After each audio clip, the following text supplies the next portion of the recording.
এবং আমরা সিদ্ধান্ত নিই।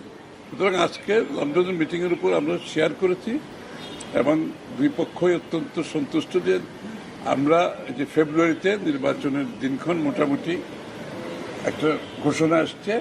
এই ঘোষণার পরিপ্রেক্ষিতে আগামী দিনে আমরা কিভাবে আমাদের এগিয়ে যাব, এখানে নির্বাচনী কর্মকাণ্ড আছে, আগামী দিনগুলোতে নির্বাচন না হওয়া পর্যন্ত তার আগেও কিছু কর্মকাণ্ড আছে এবং তাছাড়া আমাদের 31 দফা বাস্তবায়নের ব্যাপারে যে আমরা ঐক্যবদ্ধভাবে যেটা তৈরি করেছি সবাই মিলে, সেটা আমরা কিভাবে বাস্তবায়ন করব ঐক্যবদ্ধভাবে। মোটামুটি এই আলোচনাটাই হয়েছে।